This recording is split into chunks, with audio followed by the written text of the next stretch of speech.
This is $10,000. A lot of you think you need $10,000 to start trading. That's ridiculous.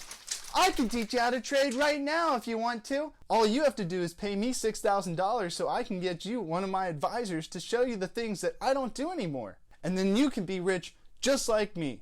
Doesn't that sound nice? Oh, wait, no. My favorite one is, hi, I'm Jason Bond. I'm co-founder of RagingBull.com. A lot of you think options trading is hard. Well, it's not. It's easy. Welcome back, everybody.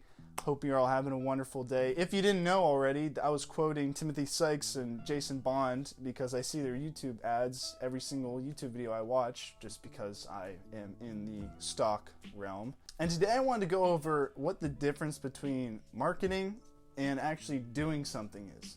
So a lot of these guys you see out there who have ads on Instagram, on YouTube, on Facebook, anywhere you see, they market. And what they do is maybe they've had success in the past doing whatever they claim to have done. Maybe they didn't. You don't really know until someone verifies it. And for Timothy Sykes, I believe that he's made $5 million in the course of 10 years. And I haven't even looked at Jason Bond. I just see his ads all the time, never clicked on them. But the difference is that they don't do that now. So for example, Timothy Sykes has made over $10 million selling his courses to other people, which is double the amount of what he's actually made through trading, what he's selling the courses for. And instead of teaching you himself, he gets one of his advisors, who is a paid employee, who then goes through the motions and tells you what you need to know to become a successful trader, blah, blah, blah, blah, blah. And this can be seen in any sector. It can be seen with Grant Cardone, whether it's real estate, Stephen Dux, whether it's shorting, Justin Senior, whether it's drop shipping, any sector, drop shipping, real estate, investing, doesn't matter. They have an edge on you because they know that you don't know as much as them. So they know that you are willing to buy their course because it's some conveniently little packed up, nice, neat information thing that you can take home with you, and you can be like, oh, great, I have all this information. Now I can be rich and successful just like them, right? So there's two questions at hand then. First question is, why would someone who's good at something and has made lots of money from this thing try to teach other people the secret? Why would they go out of their way to tell you how good they are at something and make you buy something else? The second question is, if they're so good at it, why don't they continue to do that? And those are both very valid questions, and there's one answer: money. Now obviously, to become profitable over time, you have to scale your business, and that means using all your resources that you have necessary to you, which is fine, nothing against that. But they're not in it to help you. They don't care about you. They don't even know who you are. They just want your money. So with people like me, and probably other people out there, much like me, that are small, I actually care about your success. I care about you, and I care about what you want. See, what people don't realize, the price for my mentorship, the price that I teach people, is nothing compared to what I could make have I not taught someone. So for example, $2,500 over the course of a month is what my mentorship costs, and I can make double that or triple that in an hour trading. So it's clearly not about the money for me.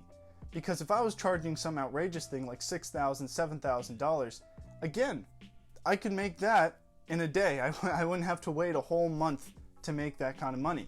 And that's the thing I'm trying to get everyone else to understand, is that these gurus, these people who just want your money, like Stephen Dux has a plan where you come out and visit him for one meeting, and it costs $2,000.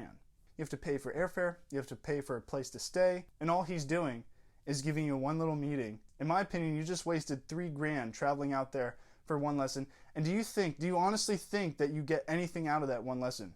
Do you think that you'll get anything out of that one lesson? Maybe you'll pick up a few things there, but do you think you'll become a successful trader from having one talk with one person who's been successful before? I know that wouldn't work for me. I know that would have never worked for me. So why do people do that in the first place? Well, it's a sense of false hope, and that's what all these gurus have in common. They think they can feed off the idea that you are going to become rich and successful. Then in turn, they guarantee you all these promises and information and blah, blah, blah. And it's up to you. It's all on you. You know, you have to do this, blah, blah, blah. And they're right to some extent, but they put it all on you. So if you don't succeed with the $6,000 course, you're thinking, oh man, what am I doing wrong? What am I doing wrong?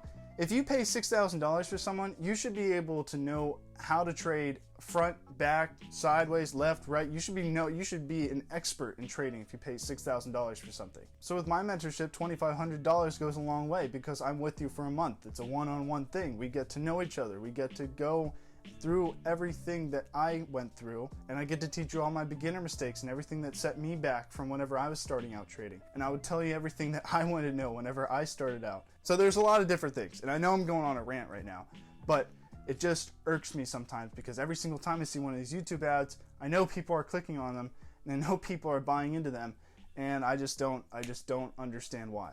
But hey, I mean, good for them. That's marketing, and they're making money, but you want to be making money too, right? But anyway, other than that, I wanted to give you guys a little piece of advice and a little tactic you can do to start trading right away. Now, obviously, I would not start out with real money. I would simply just write down my entry and exit points and see if the plan worked or not.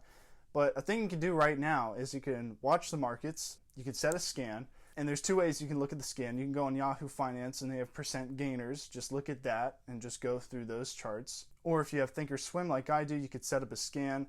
You have at least 700,000 in volume. You have anywhere range between the last price of 50 cents and $10. And then you have at least 12% gain over the course of the day. And then you want the chart to be completely filled with candlesticks. Now, that may have sounded foreign to some people. That may have been very helpful to some people. I'm not sure. But anyway, so once you find those stocks, after that, you want to watch them. These are the same stocks that I watch. So you watch these stocks and you see if they have good news. If they have good news, like an SEC filing that came out that said there was an FDA approval, or that there's a contract with a big company, or there's common shares being offered, or a bunch of other things like trials, new products, stuff like that, that's all good news. If anything comes out like that and the stock has lots of momentum, lots of volume, lots of people trading it, lots of liquidity, then you want to be watching it. So once you find a stock like that, which there are stocks like that every single day trading, once you find a stock like that, after that you wait for a dip. That's what you want to do. You want to wait for a dip at a solid support level. Think about it like a price floor. So once the stock goes up and then it goes down and then it goes back up again, you want to be looking to trade right in that dip area. You want to be looking to trade right at that price floor, right at that support level, and you want to make sure that there's no bad news on the stock. And if there is no bad news, you can make a ton of money off of it. Now, it's important to be careful that it's not a pump and dump. Now, pump and dump is a stock that usually has recycled news, such as having an article from 2016 being resurfaced in an article 2019 that makes absolutely no difference to the company's share price or anything, but people still see it and then they realize and it goes right back down. So you don't want to get caught in that. So that's why you want to make sure that there's a confirmation of a bottom there. And once you have that confirmation, that's whenever you want to buy in. You want to hold it to at least 50 to 70% of the next resistance level, the top, to where it came up from in the beginning. So you're going to have the initial breakout, you're going to have that dip, and then initial retractment, and then after you get in off of that dip, you want to be getting out 50 to 70% of the height of that high before. So this is something you can do every single day, and you can see where you want to go in and out of the stock. I personally think this is a great way to get started watching the markets, understanding how the markets work, and seeing firsthand what you can do to make good, profitable trades in the market. Because stock trading comes in levels to me. The first level is having that right mindset, which most people who are watching this video, anyone who's watching this video has that right mindset. The second one is actually knowing, having that information, having that knowledge about the stock market, how it works, all the little different things that go into it and what you should be looking out for. And the third is the most important, which is actually watching the market, because the market is always changing. The market is always adapting, and you have to adapt with it and understand how it works so you know when to make the best trades possible. So anyway, I hope this video helped you guys. Maybe it confused some of you, I don't know. But there will be more videos to come, and I'll have more little strategy videos and more going over stock videos and other things like that. But let me know in the comments if you want me to do any specific video, if you want to know any specific information. I'm always here and available for you guys. And then, of course, leave me questions in my DMs or wherever you want, and I'll try to answer them as fast as possible. But anyway, thank you for spending a few minutes with me today, and I'll see you around.